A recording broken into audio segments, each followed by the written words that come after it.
Salut à tous, c'est Hunter404 et aujourd'hui est un grand jour avec le retour de Hunter x Hunter et un tout nouveau chapitre, à savoir le chapitre 391.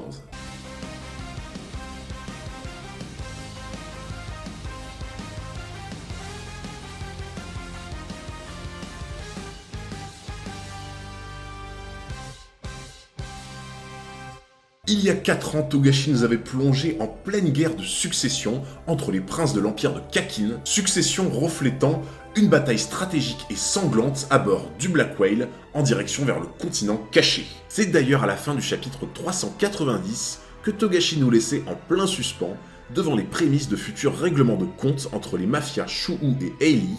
détenus respectivement par les princes Zhengli et Tseridnich. Inright, le sous-chef du clan Shu'u, déjà à la recherche d'Hisoka à bord du Black Whale, avait commencé à prendre en chasse Morena, la chef extrêmement dangereuse du clan Eili. Et c'est sur l'explication de la capacité de naine biohazard dont Inright s'est servi contre les gardes corrompus par Morena que le chapitre 390 se terminait en beauté. Concernant le chapitre 391, j'ai fait un live réaction où j'ai découvert le chapitre avec la communauté, chose que l'on va reproduire dans quelques jours à la sortie du chapitre 392, si ça vous intéresse de kiffer un moment de ouf tous ensemble en plein live. Mais pour l'heure, il est maintenant temps de vous présenter un résumé et une analyse détaillée de ce nouveau chapitre incroyable qui est le 391.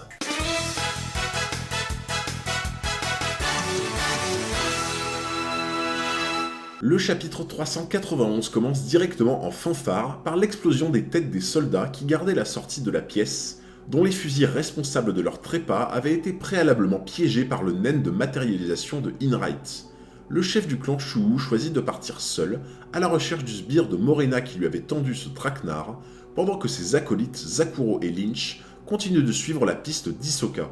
Zakuro utilise sa capacité de manipulation Bloody Mary afin d'envoyer son sang en reconnaissance dans un couloir tortueux, leur permettant ainsi d'éviter une potentielle mauvaise rencontre. C'est là qu'on apprend que les gouttes de sang de Zakuro disposent d'une autonomie d'aura d'une quarantaine de minutes, durée pendant laquelle elles sont programmées pour traquer inlassablement Hisoka sur l'ensemble du niveau 3 du Black Whale. Pendant ce temps-là, Inright, qui semble entouré par d'étranges pigeons bien dociles, vient interpeller un couple afin de leur demander de visionner les photos prises par leur appareil, dans l'espoir de retrouver une trace de la femme sous les ordres de Morena. Les images qu'Inright réussit à obtenir lui permettent de commencer à retracer l'itinéraire de passage de la milice de Morena. C'est alors qu'Inright se sert à nouveau de son naine de la matérialisation biohazard en transformant la caméra du couple en chat qu'il place en haut de la fontaine centrale de la pièce, lui permettant ainsi d'avoir un visuel en permanence sur les allées et venues des 22 membres du clan Eili. Le chef du clan Shu'u commence d'ailleurs à se rendre compte que la distance prise entre Tseridnich et sa milice privée Eili reflète possiblement une révolte engendrée par sa chef de mafia Morena. Les massacres incessants provoqués par les 22 membres sous les ordres de Morena ont tout l'air d'être une mise en bouche ayant pour but de préparer sa future vengeance contre la famille royale de Kakin. On remarque ensuite 3 personnes à la mine patibulaire qui ont l'air d'avoir repéré Inright dans la foule et qui semblent en train d'échafauder un plan d'attaque contre le chef du clan Shu'u. On comprend d'ailleurs directement qu'ils font partie des 22 membres sous les ordres de Morena, car ils se disputent sur la répartition des 10 points de niveau qui leur seront conférés si jamais ils abattent un utilisateur de naine. C'est alors qu'après nous avoir présenté les différents noms, naines, fonctions et niveaux de chacun des sbires de Morena, que Padoyu s'élance à l'assaut de Inright, tout en transformant sa main droite en une hache monstrueuse, une arme reflétant son désir ardent de meurtre et de violence. Au moment de porter son coup fatal dans le dos de Inright, Padoyu se voit intercepté dans son élan par une menotte autour de son poignet en forme de hache, menotte reliée par un des pigeons qui tournait au préalable autour de Inright. C'est à ce moment-là que l'on comprend que ces roucoules étranges qui accompagnaient Inright depuis le début faisaient partie intégrante de son naine de la matérialisation biohazard, officiant un rôle de défense par ses menottes, en plus du rôle de radar pour détecter les assaillants. Inright transforme alors avec une vitesse fulgurante le pigeon en une deuxième menotte qui vient neutraliser complètement les bras de Padoyu, puis adresse une réplique provocante à Deverales et Korol. Les 2 complices du prisonnier prennent la sage décision de ne pas s'approcher du chef du clan Shu'u et de ses pigeons piégés et optent pour une stratégie à distance consistant à abattre les roucoules et Inright au moyen de leurs pistolets. Cependant, ces pigeons menottes sont imprégnés d'aura, les rendant insensibles aux balles, ce qui pousse Padoyu à surprendre Inright en transformant à nouveau son bras, passant d'une hache aiguisée à une longue perceuse. Inright a tout juste le temps de protéger son visage avec sa main gauche, laissant Padoyu lui percer la paume de sa main avec son forêt. Le chef du clan Shu réalise qu'il a été imprudent de penser que son adversaire ne disposait que d'une seule arme, mais réussit tout de même à le repousser sur la trajectoire de l'un de ses pigeons, qui réussit à menotter directement la jambe gauche de Padoyu. Les deux menottes en viennent ensuite à se joindre entre elles, bloquant complètement les mouvements de la partie gauche du corps de l'assassin, sous le regard médusé de ses compères, n'osant même pas s'approcher pour l'aider.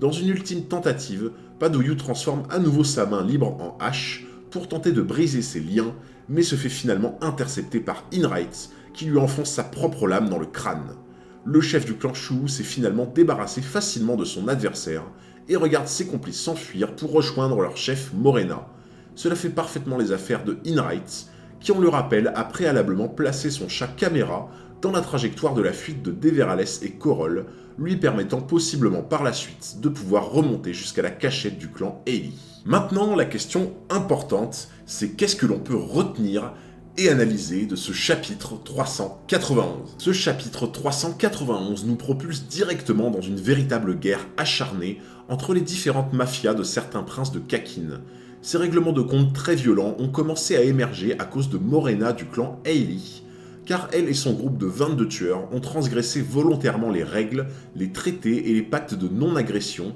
qui liaient les familles mafieuses de Kakin entre elles.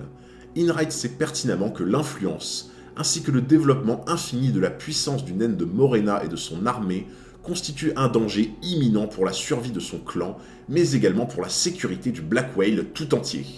Les tueurs de Morena comme Padoyu, Deverales et Coroll, devenant plus forts à chaque homicide, sont une véritable menace sur le long terme, pouvant eux-mêmes, tout comme un virus, contaminer d'autres personnes une fois le niveau 100 atteint. C'est d'ailleurs la raison qui pousse Inright à tenter à tout prix de localiser les quartiers de Morena et de son clan au moyen de son naine. Son chat caméra, faisant office de balise de reconnaissance, a été placé dans un endroit très stratégique, un couloir étriqué dans lequel les sbires de Morena sont obligés de passer pour rejoindre leurs repères. Cela permettra par la suite à Inright et à ses acolytes Zakuro et Lynch de pouvoir identifier les 22 tueurs de Morena, leur aura, ainsi que leurs mouvements et leur trajectoire de passage. Le naine de matérialisation biohazard de Inright a d'ailleurs été mis à l'honneur au cours de ce chapitre, et se montre extrêmement intéressant aussi bien d'un point de vue pratique que d'un point de vue défensif en plein combat. Ces pigeons menottes piégés se révèlent particulièrement redoutables dans une zone proche du corps à corps,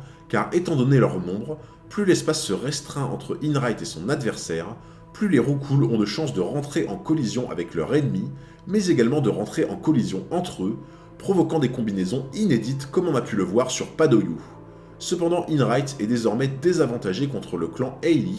car Deverales et Coroll ont pris la fuite, et seront désormais en mesure de pouvoir divulguer le Hatsu de Inright à Morena et à ses tueurs. Il n'y a plus qu'à espérer qu'Inright a laissé s'échapper volontairement les deux fuyards, dans le but qu'ils repassent devant le chat caméra placé sur leur route, ce qui leur permettra par la suite de pouvoir suivre la trace du chemin leur conduisant devant Morena. C'est la fin de cette review du chapitre 391 de Hunter x Hunter. J'espère grave qu'elle vous a plu. Si c'est le cas, n'hésitez pas à lâcher un gros pouce bleu, un commentaire, mais surtout le plus important, n'oubliez pas de vous abonner juste ici pour ne pas manquer les futurs épisodes. Merci beaucoup pour votre force, c'était Hunter 404 et je vous dis à très bientôt pour un nouveau combat.